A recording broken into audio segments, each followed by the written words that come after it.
On commence tout de suite avec les pronoms interrogatifs. Donc les pronoms interrogatifs, ils existent en français, ils existent aussi en anglais, et je vous en ai fait la liste ici.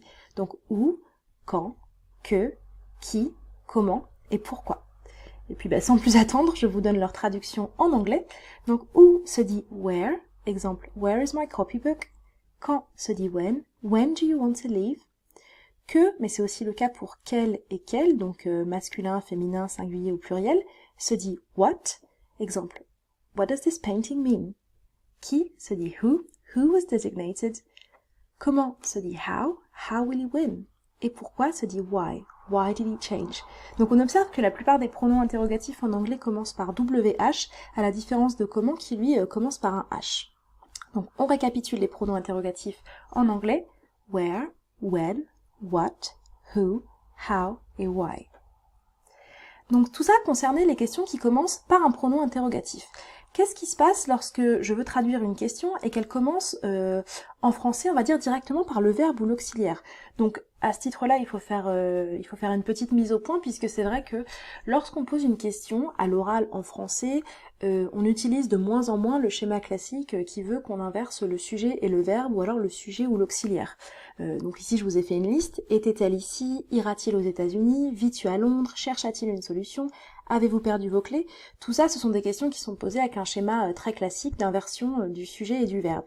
Et je sais très bien qu'à l'oral, en français, on a plus tendance maintenant à soit utiliser directement la forme affirmative, par exemple tu vis à Londres, ou alors à utiliser est-ce que tu vis à Londres.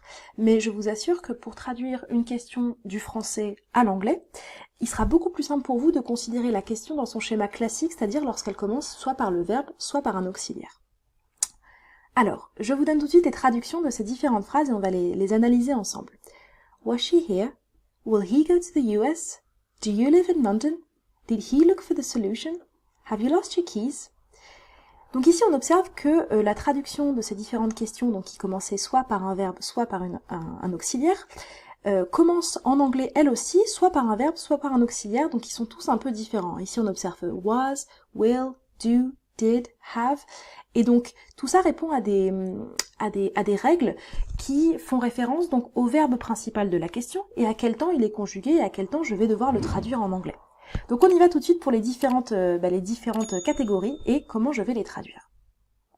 Tout d'abord, donc on s'interroge toujours quand on veut poser une question, quand on veut traduire une question du français à l'anglais, on s'interroge toujours sur, est-ce qu'il y a un pronom interrogatif? À quel temps mon verbe principal est-il conjugué et comment donc je vais le traduire en anglais? Et ensuite, est-ce que je dois ajouter un auxiliaire ou pas et lequel? Donc on y répond tout de suite. Donc lorsque le verbe principal c'est le verbe être et qu'il est conjugué au présent simple ou au prétérit, ou en tout cas que je vais devoir le traduire par du présent simple ou du prétérit, la forme interrogative elle commence on va dire directement par le verbe. Donc vous allez voir que dans chacun de mes exemples, à chaque fois je vous mets un exemple avec un pronom interrogatif et un exemple sans pronom interrogatif. Donc ici, où est mon cahier? C'est un exemple avec un pronom interrogatif et où le verbe être est bien conjugué au présent et je vais le traduire par du présent simple aussi en anglais. Where is my copybook? Ici on fait intervenir directement le verbe être après le pronom interrogatif. Lorsqu'il n'y a pas de pronom interrogatif, comme dans la question était-elle ici, qui est donc conjuguée à l'imparfait, que je vais traduire par du prétérit, ma question commence bien directement par le verbe être. Was she here? Voilà. On continue. Alors, lorsque le verbe principal, c'est un autre verbe que le verbe être et qu'il est conjugué au présent simple et que je vais devoir donc le conjuguer par du présent simple aussi en anglais. Là, je vais faire intervenir l'auxiliaire do, qui est un auxiliaire que vous connaissez bien, et le verbe de la phrase sera lui à la suite dans la phrase à l'infinitif, donc il ne sera pas conjugué. Donc un exemple avec un pronom interrogatif, quand veux-tu partir? C'est bien une phrase au présent simple que je vais traduire par du présent simple en anglais. When do you want to leave? Donc ici, j'ai bien fait intervenir l'auxiliaire do avant le sujet. Lorsque je n'ai pas de pronom interrogatif, avec un exemple comme « Vis-tu à Londres ?» la question commencera directement par l'auxiliaire do. Do you live in London? Attention, il y a une forme d'exception pour la troisième personne du singulier, puisqu'on ne dira pas do, mais bien does. Donc si j'avais voulu dire vit-elle à Londres, ce sera does she live in London? Lorsque le verbe principal, donc toujours c'est un autre verbe que le verbe être, et qu'il est conjugué au prétérit, là, je vais faire intervenir l'auxiliaire did, qui est en fait l'auxiliaire do au prétérit, et le verbe, dans le reste de la phrase, sera lui aussi à l'infinitif. Exemple avec un pronom interrogatif, pourquoi a-t-elle changé? Why did she change? Donc ici on a bien l'auxiliaire did. Exemple sans pronom interrogatif, chercha-t-il une solution? Donc ça c'est du passé simple que je vais traduire effectivement par du prétérit. Au-dessus j'avais un exemple avec du passé composé. Did he look for the solution? Bon, ma question commence directement par l'auxiliaire did. Lorsque le verbe principal il est conjugué au futur, et que je vais donc le conjuguer au futur aussi en anglais, eh bien je vais faire intervenir l'auxiliaire will, et le verbe sera toujours non conjugué, c'est-à-dire à l'infinitif. Exemple avec un pronom interrogatif, comment va-t-il gagner? How will he win? Donc j'ai bien fait intervenir l'auxiliaire win après le pronom interrogatif. Si la question ne comporte pas de pronom interrogatif, ira-t-il aux USA? Will he go to the US? Ma question commence directement par mon auxiliaire, et ici will, puisque c'est du futur. J'espère que vous nous suivez toujours.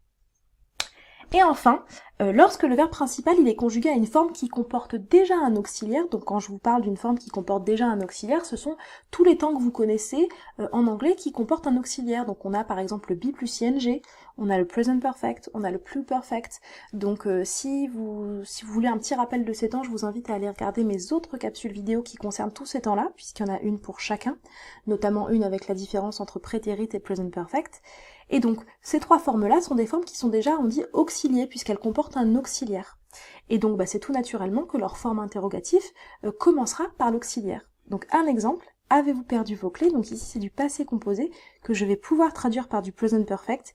Je vais pas pouvoir rentrer dans les détails ici sur pourquoi je peux le traduire par du present perfect, parce que ça fera, c'est plutôt en référence à la vidéo sur le present perfect, mais en l'occurrence, ici, je peux. Et donc, dans le present perfect, qui est donc composé de l'auxiliaire avoir et du verbe au participe passé, pour sa forme interrogative, je commencerai directement par have. Have you lost your keys? Pour avez-vous perdu vos clés? Je donne un exemple avec du pluperfect. Donc le pluperfect rappelle l'équivalent du plus que parfait. Donc un exemple en français. Avait-elle abandonné? Had she given up? C'est un peu le même principe que le present perfect, sauf que l'auxiliaire il est conjugué au prétérit, l'auxiliaire avoir. Et enfin, je vous mets un exemple avec du be plus ing, donc écris-tu un mail, donc le be plus ing, je rappelle que c'est le temps qui permet de parler d'une action en cours, dans le présent ou dans le passé, donc ici j'ai utilisé du be plus ing présent. Écris-tu un mail? Are you writing an email? Eh bien, comme je vais avoir besoin de l'auxiliaire be dans la forme affirmative, dans la forme interrogative, j'en aurai toujours besoin, et cet auxiliaire viendra se placer en premier. Voilà. Alors attention, il existe une forme d'exception avec le pronom interrogatif qui se dit who, comme on l'a dit tout à l'heure, puisqu'on n'aura pas besoin d'auxiliaire sauf à la forme négative. Exemple, qui veut regarder ce film? Who wants to watch this film? Donc ici on est bien à la forme affirmative, on est bien à la forme négative, mais du coup on n'a pas besoin d'auxiliaire, on ne fait pas intervenir par exemple do ou did ou have, on passe directement au verbe who wants to watch this film. Par contre, ici on est à la forme négative, qui ne veut pas le bonheur? Who doesn't want happiness? Ici on fait intervenir l'auxiliaire à la forme négative, puisque la question est déjà à la forme négative. Voilà. Bon, ça fait beaucoup d'informations, avec auxiliaire, pas auxiliaire ou quoi que ce soit, donc ce que je vous propose là, c'est qu'on passe directement à un peu de manipulation. Donc voilà, j'ai une question typique en français, aimes-tu ce repas? Donc on va reprendre les mêmes mécanismes dont je vous ai parlé, à chaque fois pour pouvoir bien traduire, on va se poser la question, est-ce qu'il y a un pronom interrogatif? Quel est le verbe principal? Et par quel temps je vais traduire ce verbe principal? Donc on commence avec un premier exemple, aimes-tu ce repas?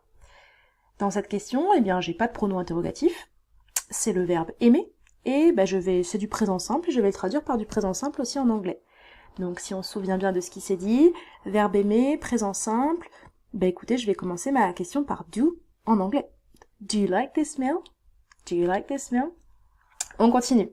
Es-tu allé au cinéma? Est-ce qu'il y a un pronom interrogatif? Quel est le verbe principal? Par quel temps je vais le traduire? Eh bien, il n'y a toujours pas de pronom interrogatif, c'est le verbe aller. Et es-tu allé au cinéma hier? Ah, je suis désolée, il n'y avait pas hier ici, mais il y a hier ici. Puisqu'il y a hier, d'ailleurs, je vais le traduire par du prétérit. Donc, sa traduction en anglais donnera Did you go to the cinema yesterday? Donc, je vais faire intervenir l'auxiliaire did, puisque c'est un temps que je vais traduire par du prétérit. On continue. Verrons-nous nos cousins? Pas de pronom interrogatif, c'est le verbe voir, et je vais le traduire par du futur. Et la traduction par du futur fait intervenir l'auxiliaire will. Will you see our cousins? Will you see our cousins? Enfin, Pourquoi est-elle en train de courir? Donc ici, on a bien un pronom, c'est le pronom pourquoi, avec le verbe courir. Et donc, c'est une action qui est en train de se dérouler dans le présent, donc je vais le traduire par du be plus ing. Donc, ma traduction en anglais donnera why is she running? Why is she running? Un dernier exemple. Quand avais-je admis? J'ai le pronom quand. Je suis avec le verbe... Non, je suis pas avec le verbe partir, pardon. Je suis avec le verbe admettre. Il y a une faute dans mon diaporama. Et je vais traduire tout ça par du plus perfect. When had I admitted? When had I admitted? Voilà. Désolée pour cette faute, hein. C'est pas le verbe partir, c'est le verbe admettre. Voilà.